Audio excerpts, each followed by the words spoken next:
I stood frozen in the grand ballroom of the Riverside Manor, a glittering venue in the heart of Portland, Oregon. The chandeliers sparkled above, casting a warm glow over the wedding guests. My daughter, Sophia, radiated joy in her ivory gown, her laughter mingling with the clinking of glasses. But my heart pounded, heavy with dread.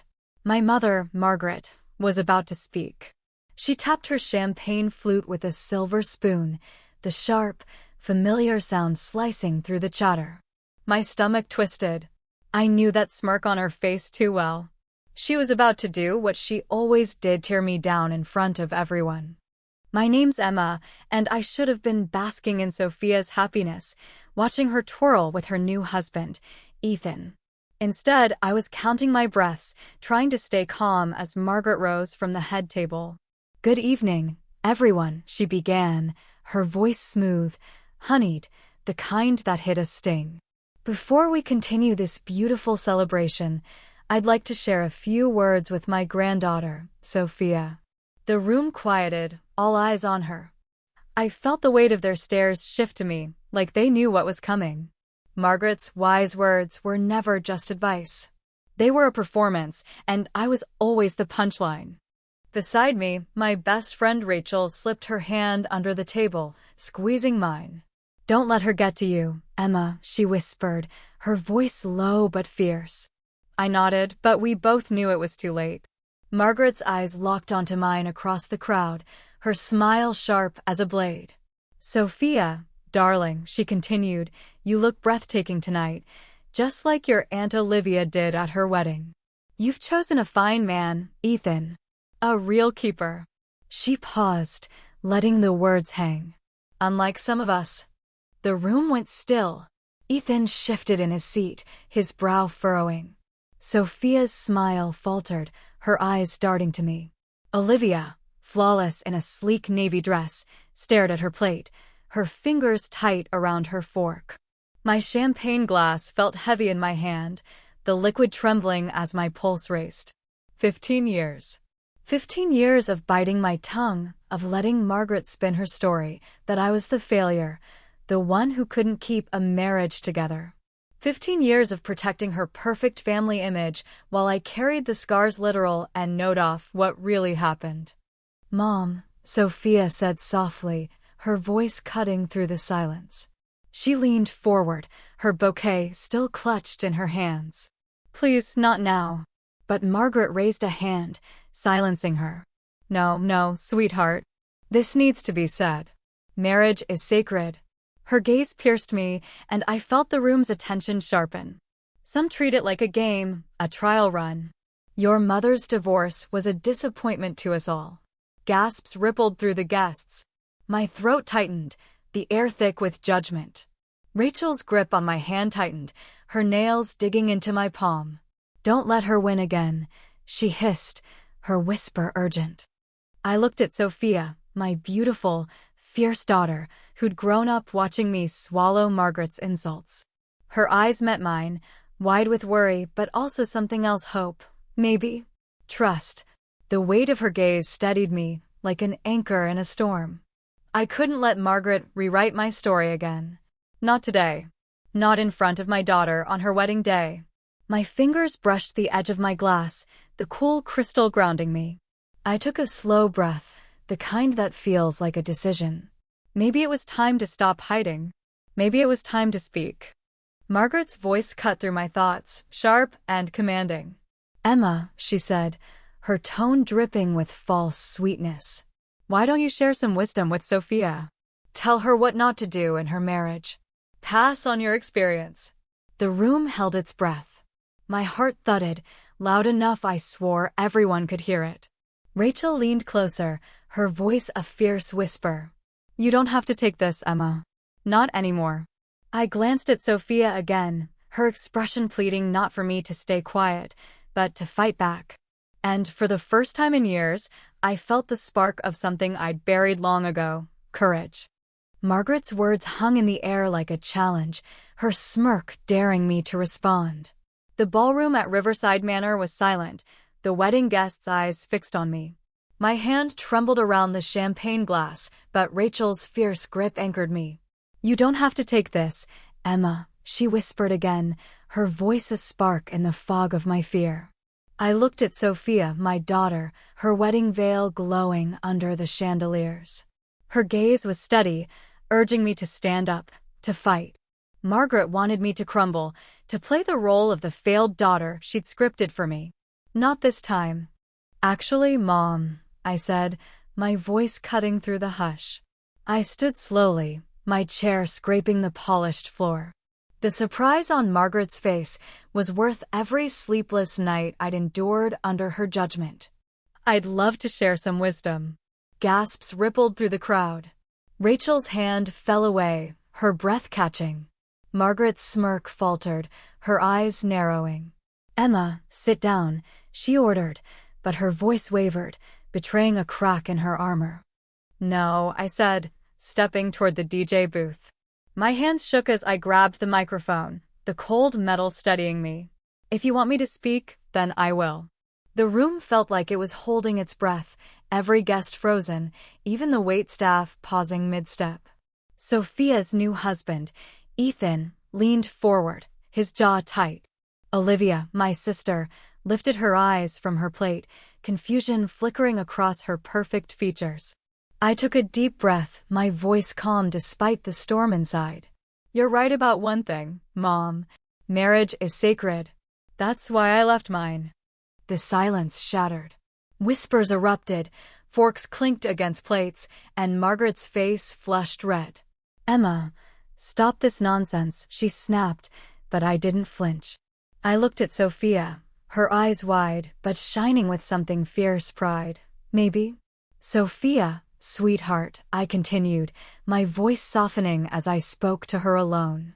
"Your grandmother has spent 15 years telling everyone I failed at marriage. What she hasn't told you is why I left your father, David." The microphone amplified my words, carrying them to every corner of the ballroom. I felt Rachel's hand brush my arm, a silent encouragement. "Emma." Margaret's voice cracked like a whip, her composure slipping. "This is neither the time nor the place." She stepped forward, her heels clicking sharply on the floor. But I held the microphone tighter, my resolve hardening. "Right now is exactly the time," I interrupted, my voice steady, cutting through her protest. "Because my daughter deserves to know the truth on her wedding day. She deserves to know that sometimes the bravest thing you can do is walk away." The guests leaned forward, their murmurs fading. Ethan's hand found Sophia's, squeezing it tightly. Olivia's fork dropped, clattering against her plate, her eyes darting between me and Margaret. "Mom," Sophia whispered, her voice barely audible but strong. "Go on." That simple encouragement, laced with love, was like a lifeline. I took another breath, the microphone steady in my hand. "David wasn't the man your grandmother told everyone he was," I said, my eyes locked on Sophia. "He didn't just break my heart. He broke my body." And Margaret knew. Gasps echoed around the room. A glass slipped from someone's hand, shattering on the hardwood floor. Margaret's face twisted, her hands gripping the edge of the table. "That's enough, Emma," she shouted, but her voice trembled, her authority crumbling. "You're ruining your daughter's wedding with these lies." Lies. The word stung, but it also fueled me. For 15 years, I'd let her call my truth a lie, let her paint me as the failure to protect her precious reputation. Not anymore. "Ruining her wedding?" I said, my voice rising, clear and unwavering. "You're the one who stood up to humiliate me in front of everyone. You wanted me to share my experience, so here it is." I turned back to Sophia, my heart aching but strong. "I stayed silent to protect you, to protect this family. But I won't let your grandmother twist the truth anymore. David put me in the hospital. Twice. And when I begged for help, Margaret told me to keep quiet, to avoid embarrassing the family." The room was a sea of stunned faces. Olivia's hand flew to her mouth, her eyes filling with tears. Ethan pulled Sophia closer, his arm protective around her waist. Margaret opened her mouth to speak, but no words came. For the first time in my life, she was speechless. Rachel stood beside me, her hand on my shoulder, her presence a quiet strength. "You don't have to carry her lies anymore," she whispered. I nodded, feeling the weight of 15 years begin to lift. Sophia's eyes met mine, fierce and unwavering. "Keep going, Mom," she said, louder this time. And I knew there was no turning back. The truth was out, and I was just getting started. The ballroom at Riverside Manor was a frozen tableau, the air thick with shock. My words hung heavy, the truth about David's abuse echoing in the silence. Sophia's eyes, fierce with love, urged me to keep going. Margaret stood rigid, her face a mask of fury and fear, her hands clenched on the table. The microphone in my hand felt like a weapon, one I'd never dared to wield until now. Rachel's steady presence beside me was a reminder I wasn't alone. Not anymore. I took a shaky breath, my voice steadying as I faced the crowd. "Let me tell you what your grandmother never wanted you to know, Sophia." Margaret lurched forward, her voice shrill. "Stop this, Emma. You're delusional, making things up." But the guests didn't look at her. Their eyes were on me, wide with disbelief, some with pity. Olivia, my sister, sat frozen, her hands trembling in her lap. I ignored Margaret's outburst, my focus on Sophia. "David didn't just hurt me once," I said, my voice low but clear. "The first time, he threw me through a glass door when I tried to leave him. That's how I got this." I pushed up my bracelet, revealing the jagged scar across my wrist. The room gasped, a collective intake of breath. It wasn't from falling down the stairs, like Margaret told the hospital. Sophia's hand flew to her mouth, tears welling in her eyes. Ethan's arm tightened around her, his jaw clenched. "Mom," Sophia whispered, her voice breaking. I wanted to run to her, to hold her, but I had to finish this. "The second time," I continued, "he choked me. I thought I wouldn't make it out alive. I was pregnant with you, Sophia. That's when I knew I had to leave, no matter what it cost." The microphone amplified my words, carrying them to every corner of the room. Rachel's hand squeezed my shoulder, her silent strength bolstering me. Margaret's face was scarlet, her voice desperate. "This is ridiculous. David was a gentleman. You're unstable, Emma, always have been." But her words faltered, her usual confidence crumbling. The guests exchanged glances, doubt creeping into their faces. She'd overplayed her hand. "A gentleman?" I said, my voice sharp, cutting through her lies.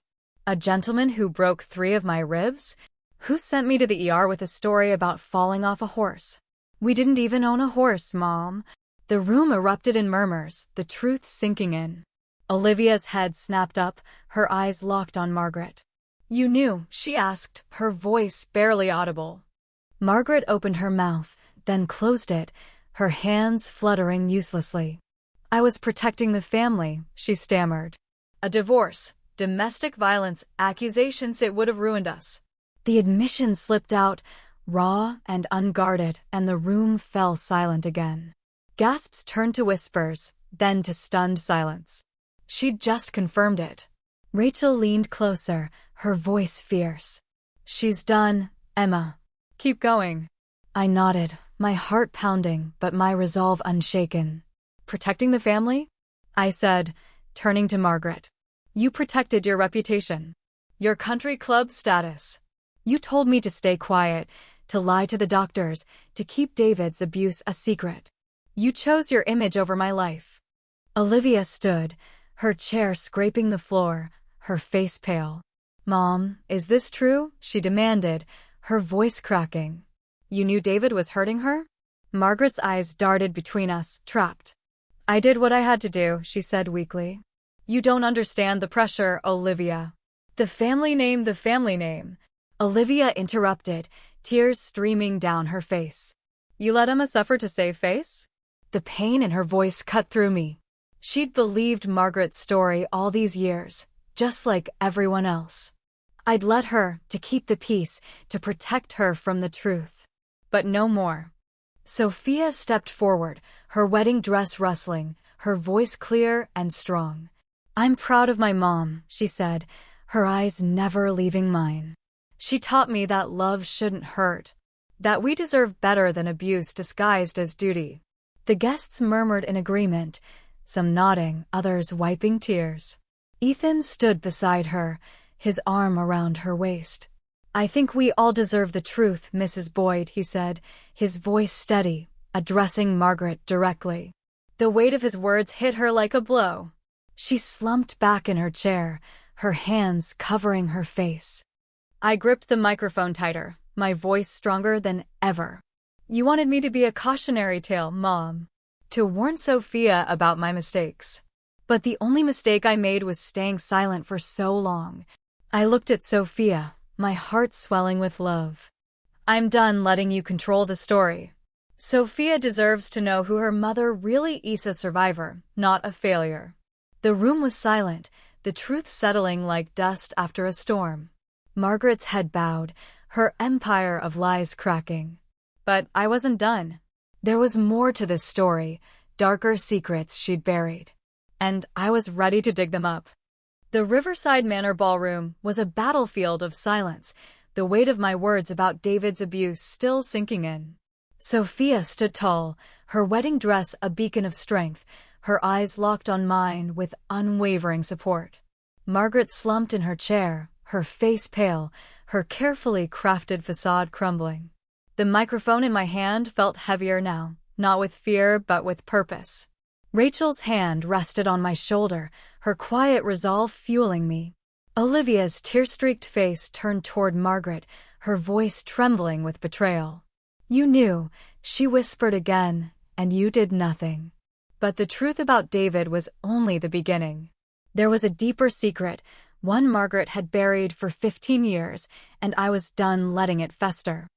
I took a slow breath, my voice steady as I gripped the microphone. "There's more, Sophia," I said, my eyes never leaving my daughter's. "Your grandmother didn't just hide what David did to me. She's been hiding what happened to your grandfather, Henry." The room gasped, a sharp collective sound that cut through the tension. Margaret's head snapped up, her eyes wide with panic.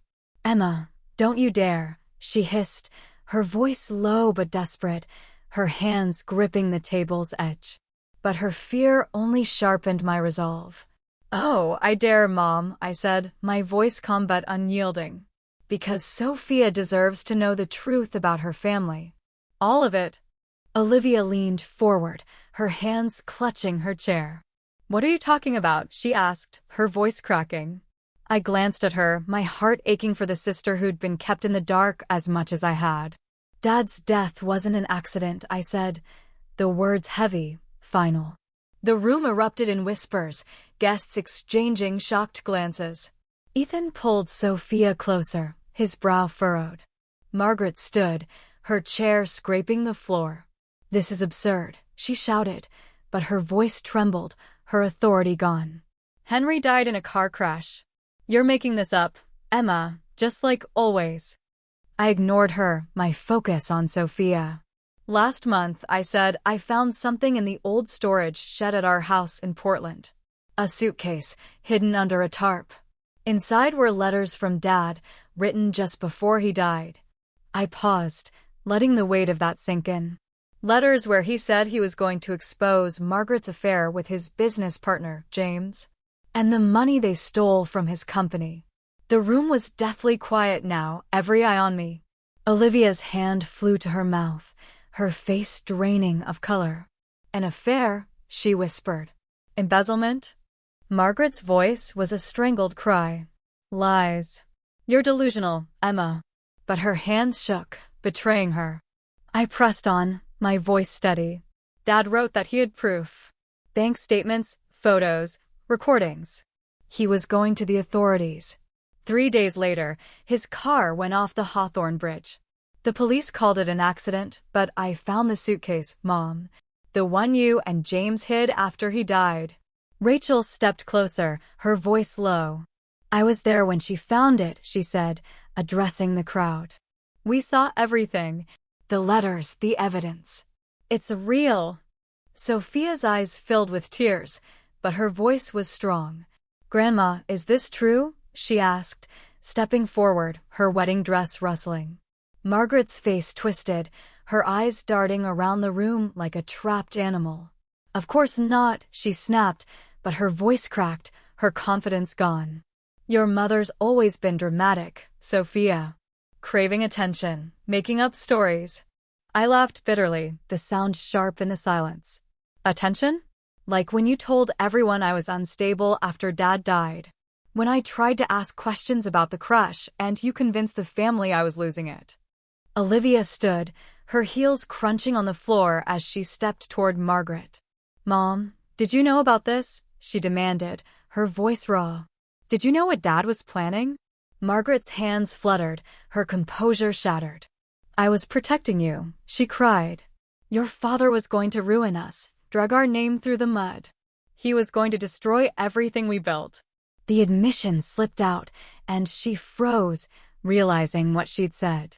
The guests gasped, the truth landing like a grenade. She'd known. She'd been part of it.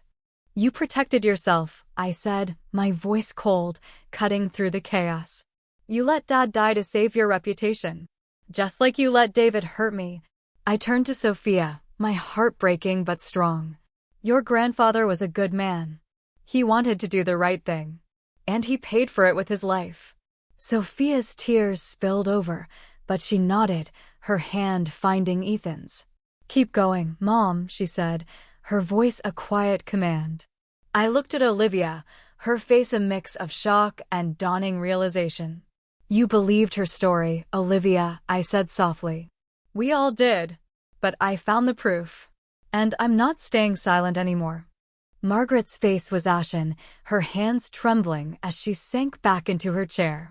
"You're destroying this family," she whispered, but her voice was weak, defeated. "No," I said, gripping the microphone tighter. "You did that when you chose lies over us. When you chose James over Dad. When you chose your image over my safety."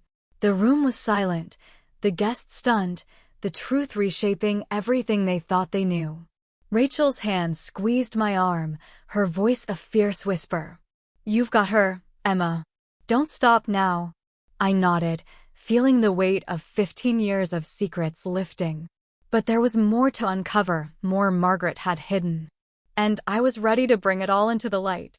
The truth about Dad's death hung heavy in the Riverside Manor ballroom, the stunned silence of the wedding guests a stark contrast to the chaos in my heart.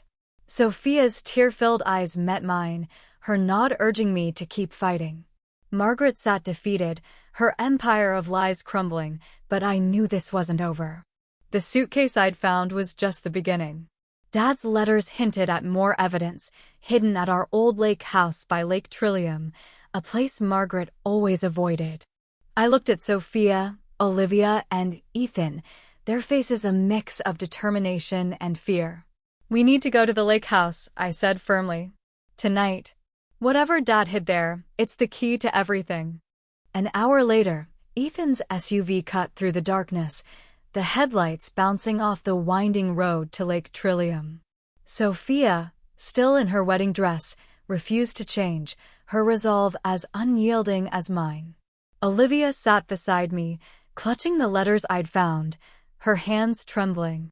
"I can't believe Mom knew," she whispered, her voice raw. "All these years, she let us think Dad's death was an accident." I squeezed her hand, my heart aching for her. "We're going to make this right, Olivia. For Dad." Ethan glanced back from the driver's seat. "The police are on their way, but it'll take them at least an hour to get there." The lake house loomed ahead, its weathered wooden walls barely visible in the moonlight. The dock stretched over the black water, creaking in the wind. "I can't believe it's still standing," Olivia murmured, staring at the cabin we hadn't visited in 15 years. Sophia pointed to the gravel driveway, her voice sharp. "Look. Tire tracks. Someone's been here recently." My heart stopped. "Margaret knew about the suitcase," I said, my voice low. "What if she knows about this place too?" Ethan pulled a flashlight from the emergency kit, his jaw tight. "We need to hurry." We stepped onto the dock, the wooden planks groaning under our weight. The moonlight cast eerie shadows on the water, the air thick with tension. Dad's note said, "Under the dock." I reminded them, kneeling to shine the flashlight beneath. There, half buried in the mud, was a metal box, its padlock glinting in the beam. "I'll get it," Ethan said, rolling up his sleeves as he waded into the shallow water, reaching for the box. Suddenly, a voice cut through the darkness, cold and menacing. "I wouldn't do that if I were you." We spun around. James, Margaret's old business partner, stood at the end of the dock, his silhouette stark against the moonlight. Something glinted in his hand, a gun. Sophia gasped, her hand clutching Ethan's arm. "Step away from the dock," James ordered, his voice calm but deadly. "All of you." My blood ran cold, but anger surged through me. 15 years, I said, my voice shaking with rage. "You've been free for 15 years after what you did to my dad." James's lips curled into a sneer. Henry was going to ruin everything. The company, our reputation, the life we built. We couldn't let that happen. Olivia's voice trembled as she stepped forward. "You and Mom." James laughed, a bitter sound that echoed over the water. "Your mom?" "She was just a pawn, a distraction to keep Henry off my trail while I moved the money. She's desperate for attention, easy to manipulate just like she's been manipulating all of you." Ethan shifted quietly, positioning himself between Sophia and James. I heard faint sirens in the distance, growing closer. "It's over, James," I said, my voice steady despite the fear clawing at me. "We have the suitcase. The letters, the bank statements. The police know everything." James's eyes narrowed, his grip tightening on the gun. "You have what Henry wanted you to find. His so-called insurance. But the real proof," he nodded toward the box in the water, "is right there. And it'll destroy everyone, including you." My heart raced. Margaret must have tipped him off when the police took her away. She'd known about the lake house all along. The sirens grew louder, red and blue lights flashing through the trees. "It's over," I said again, stepping forward, my voice firm. "Whatever's in that box, the police will find it." James's face twisted, his gun rising. "No, they won't." Everything blurred. He fired at the water, aiming for the box. Ethan lunged, tackling him to the dock. Another shot rang out, the bullet splashing harmlessly into the lake. Sophia screamed, her hands covering her mouth. Police cars roared into the clearing, their lights flooding the scene. Officers spilled out, guns drawn. "Drop your weapon," they shouted. James struggled beneath Ethan, his gun still aimed at the box. But Olivia moved faster. She grabbed a rock from the dock's edge and hurled it, striking James square in the face. He grunted, the gun clattering onto the planks. The officers swarmed, pinning him down and cuffing his wrists. I dove into the shallow water, my hands closing around the dented metal box. The bullet had grazed it, but the lock held. "Emma," Sophia called, pointing to something floating near a key, glinting in the flashlight's beam. It must have fallen from James's pocket during the struggle. With trembling hands, I slid the key into the lock. The box opened, revealing a stack of documents, a USB drive, and a small ledger. Olivia peered over my shoulder, her breath catching. "Oh my God," she whispered. "Names, dates, amounts. Judges, politicians, business leaders." A detective approached, his face grim as he took the box. "Your father uncovered a corruption ring," he said, his voice low. "This could bring down half of Portland's elite." I stared at the evidence, my heart pounding. Dad had died for this, and Margaret had spent 15 years burying it. The truth was finally out, but the danger was far from over. The police station in Portland buzzed with urgency, the fluorescent lights harsh against the early morning darkness. It was 3 a.m., and Sophia sat beside me, her wedding dress now streaked with lake water and mud, her eyes fierce despite the exhaustion. Olivia paced the small interrogation room, her heels clicking on the linoleum, the weight of our discoveries at Lake Trillium pressing down on us. The metal box we'd pulled from the water filled with documents, a USB drive, and a ledger of corrupt names sat in evidence lockup, each page a testament to Dad's sacrifice. But we needed answers, and they started with Margaret. A detective entered, her voice clipped. "Mrs. Boyd is ready to talk. She wants to see you both." Olivia froze mid-step, her face pale. "I can't face her," she whispered, her hands trembling. I stood, my legs unsteady but my resolve firm. "We have to, Olivia. We need the whole truth." The walk to the prison visiting room felt endless, the air cold and sterile. Margaret sat at a metal table, her manicured hands folded, her designer dress replaced by a plain gray jumpsuit. She looked smaller, older, the polished facade she'd worn for decades stripped away. "My girls," she whispered as we sat across from her, her voice soft, almost pleading. "Don't," Olivia snapped, her voice sharp, cutting through the quiet. "Just tell us why." Margaret's eyes flickered with something regret, maybe, or fear, but she nodded. "I never wanted any of this," she began, her voice trembling. "It started with James. Small things at first. Moving money between accounts, fudging numbers. It seemed harmless." She paused, her hands twisting together. "Until your father found out." I leaned forward, my heart pounding. "And you helped James cover it up?" I said, my voice low, accusing. She nodded, her eyes dropping to the table. "Henry threatened to go to the authorities. James showed me who he really was then. What he was capable of." Olivia's voice broke, raw with pain. "So you helped him kill Dad?"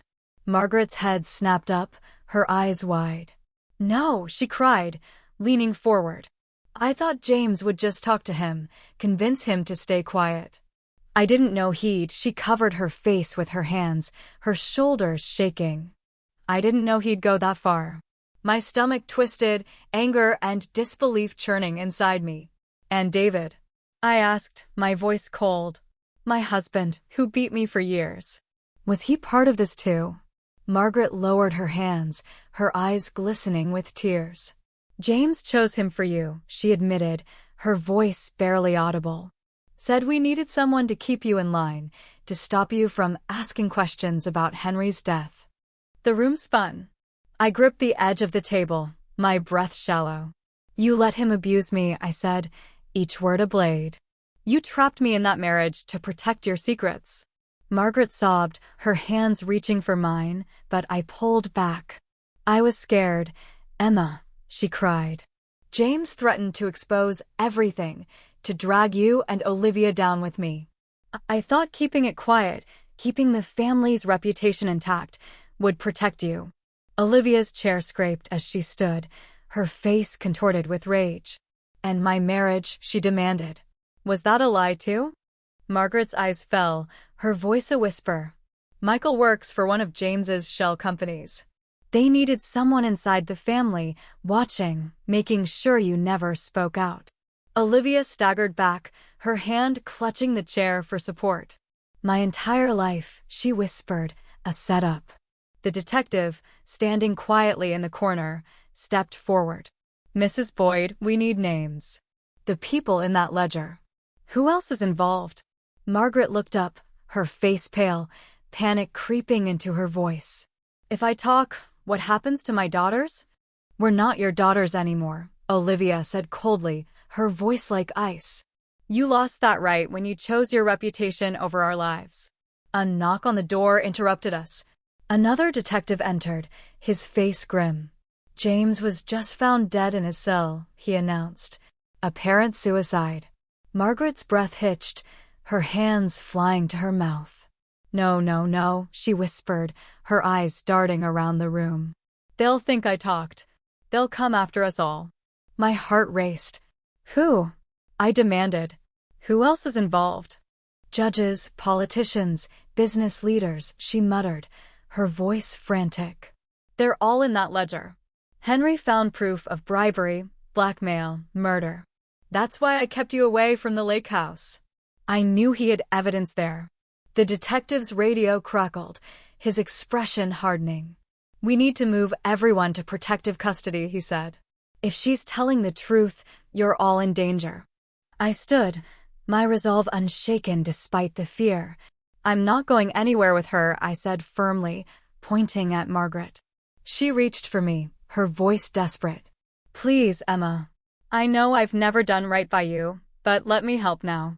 Let me tell them everything. Olivia shook her head, tears streaming down her face. Help, she spat. You ruined our lives. Margaret's shoulders slumped, but her voice was steady. Maybe I can't fix that. But I can do what Henry tried to do. I can help take them down. The detective's phone buzzed, his face darkening as he read a message. Michael was just found outside Olivia's house, he said grimly. In his car, with a gun and files on all of you. Margaret's eyes widened, her voice a whisper. They're moving already. I looked at Olivia, then back at Margaret, the woman who'd orchestrated so much pain now offering to end it. But could we trust her? Could we trust anything anymore? The Portland police station faded behind us as we sped toward the Riverfront Club, the city's elite gathering spot, cloaked in pre-dawn shadows. Margaret sat in the back of the van, her hands cuffed, her face etched with fear but resolute. Olivia and I exchanged wary glances, the weight of her confessions still raw. Sophia and Ethan were safe at a hospital under police protection, but Rachel's call had shaken me. They're watching the hospital, she'd warned, spotting men asking about Sophia. Now Margaret led us to a hidden safe, claiming it held the final evidence Dad had gathered. I didn't trust her, but we had no choice. This could be a trap, I whispered to the detective as we pulled into the club's empty lot. Margaret shook her head, her voice low. Lillian, please. I know I don't deserve your trust, but this is our chance to finish what Henry started. Her eyes held a flicker of something genuine fear, maybe redemption. The detective nodded, his radio crackling. FBI's in position. Let's move. Margaret led us to a service entrance, her fingers trembling as she punched in a code. The door swung open, revealing the dark, silent halls of the club. The women's locker room was eerily quiet, the air heavy with the scent of jasmine and polished wood. Margaret moved to a row of lockers, her steps deliberate. Help me, she said, pushing on a panel. It clicked open, revealing a small safe. As she reached for the keypad, a voice slithered from the shadows. Stay away from that safe, Valerie. An older woman stepped forward, her tailored suit pristine despite the hour. I recognized her instantly. Judge Clara, a pillar of Portland's elite, her polite smile masking a cold edge. It's over, Clara, Margaret said, her voice steady. James is dead. Michael's in custody. The FBI has the ledger. Clara's smile didn't waver, but her eyes hardened. And now you're here, making the same mistake Henry did, thinking you can expose us without consequences. Footsteps echoed as two men in suits entered, their hands hovering near concealed weapons. My heart raced, but Margaret didn't flinch. Henry was alone, she said, her voice rising. I'm not. At her signal, FBI agents emerged from the shadows, their guns drawn, surrounding the room. Judge Clara, you're under arrest, the lead agent barked. Clara laughed, a chilling sound. You don't know what you're dealing with. One call and I can what? Olivia cut in, stepping forward, her phone in hand. Call your friends in the police? They're being arrested right now, along with 3 state senators, 2 DAs, and the sheriff. I nodded, my voice firm. Dad's evidence is airtight. Clara's composure cracked, her face twisting with rage. Valerie, after everything we did for you. Margaret's eyes blazed. You used me to get to Henry, used my daughters like pawns. Made me think I was protecting them when I was helping you destroy them. She turned to the safe, her fingers flying over the keypad. The door swung open, revealing a manila envelope and a small recorder. She handed them to the agent, her voice steady.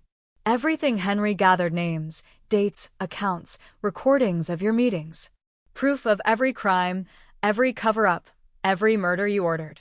The agents cuffed Clara and her men, their protests fading as they were led away. I stared at Margaret, my heart a tangle of anger and awe. "You knew," I whispered. "You knew exactly what was in that safe." She nodded, her eyes meeting mine. "Henry showed me before it all went wrong. Made me memorize the location, the code. Said one day I'd have to choose between protecting them and the truth." Olivia's voice was bitter. "And you chose them." Margaret's shoulders sagged. "I was scared. Thought I could keep you safe by controlling you. I was wrong. Henry was right. The only way to protect you is to fight for the truth, no matter the cost." The detective's radio crackled. "We need to get everyone to a safe house. This is just the start. More arrests are coming, and there'll be retaliation." As we left the club, the first light of dawn broke over Portland, casting long shadows. I realized this wasn't the revenge I'd sought at Sophia's wedding. It was bigger, finishing what Dad died for, dismantling a corrupt network that had poisoned our lives. And, ironically, it took Margaret's final act of redemption to make it happen. The courthouse steps in downtown Portland were a frenzy of reporters, their cameras flashing as I walked through the crowd. Rachel squeezed my hand, her steady presence grounding me as we passed security. Today was the final day of testimony in a trial that had shaken the city to its core. Sophia met us in the hallway, her eyes fierce with the same determination I'd seen on her wedding day, the day this all began. "Ready, Mom?" she asked, her voice steady. I nodded, my heart heavy but resolute. Inside the courtroom, Margaret sat on the witness stand, her frame small but her voice clear, detailing decades of corruption with unflinching precision. Judge Clara and her associates sat stone-faced at the defense table, their empire of bribes and blackmail unraveling. Olivia was in the gallery, a stack of divorce papers in her lap, her gaze meeting mine with a quiet nod. She'd filed to end her marriage to Michael, who'd taken a plea deal to testify against the network. Margaret's testimony was meticulous, naming names, dates, and deals, each word a nail in the coffin of Portland's corrupt elite. The prosecutor's voice cut through the silence. "What made you finally come forward, Mrs. Boyd?" Margaret's eyes found mine, steady and raw. "My daughter, Emma," she said, her voice catching. "She showed me that protecting lies isn't protecting people." She found the courage to speak the truth at her daughter's wedding, knowing the cost. I realized it was time for me to do the same. The room was silent, the weight of her words settling over the jury. The prosecutor turned to them. "And the evidence you provided, the documents from the Riverfront Club safe, where did they come from?" "My husband, Henry," Margaret answered, her voice soft but firm. "He died trying to expose this corruption. I covered it up because I was scared. But he left the evidence where his daughters would find it, where he knew they'd have the strength to use it." The jury leaned forward, their faces a mix of shock and resolve. I felt Rachel's hand on my arm, her whisper fierce. "She's doing it, Emma. For once, she's doing right." After the testimony, we gathered in the courthouse lobby, the hum of reporters outside a distant roar. "The jury won't take long," Rachel said, her eyes on the crowd. "Not with that evidence." I watched Margaret being led back to holding, her shoulders slumped, but her head high. "It's not just about the verdict," I said softly. "It's about the truth being heard." Olivia joined us, her divorce papers officially filed. "Michael's testifying against the rest," she said, her voice steady. "He's done." Sophia nodded, her arm linked with Ethan's. "Good. Let's put them all away." Margaret's lawyer approached, his expression somber. "She wants to speak with you privately," he said to Olivia and me. We followed him to a small conference room where Margaret sat, her arms crossed, her face weary but open.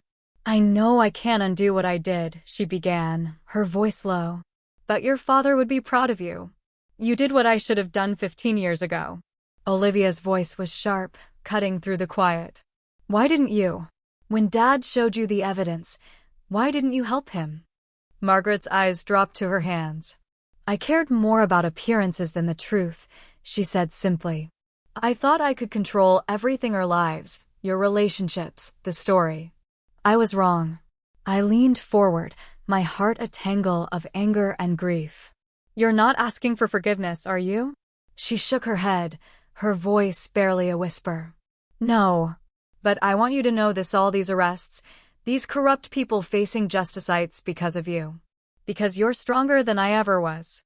A knock on the door broke the moment. The jury had a verdict. Back in the courtroom, we held our breath as guilty verdicts were read, one after another. Judge Clara slumped in her chair, her empire shattered. Outside, reporters thrust microphones at us, but Sophia stepped forward first. This started at my wedding, she said, her voice clear, when my mom spoke out about surviving abuse. It ends here, exposing the corruption that's poisoned Portland for decades. The lesson is simple: secrets protect the guilty. The truth, however painful, sets us free. That night, we gathered at Rachel's house: Olivia, Sophia, Ethan, and Rachel. The TV blared with news of the verdicts, showing handcuffed officials led away. Dad would love this, Olivia said softly, raising her glass. To the truth. We echoed her, our voices blending. To the truth. Sophia smiled, leaning into Ethan. And to new beginnings. No lies, no manipulation, no forced marriages. Rachel grinned, her eyes sparkling. Speaking of new beginnings, wait till you hear who asked me out. As Rachel launched into her story, I looked at my family, not the perfect image Margaret had tried to maintain, but something real, flawed, and honest. The truth had cost us our mother, our illusions, and the status we'd once held. But it gave us freedom to be ourselves, to choose our paths, to love without control. Somewhere, I knew Dad was smiling. His daughters had finished what he started, not just exposing corruption, but breaking the chains of lies that bound us. Sometimes, the best revenge isn't retaliation. It's the courage to live in the truth, no matter the cost.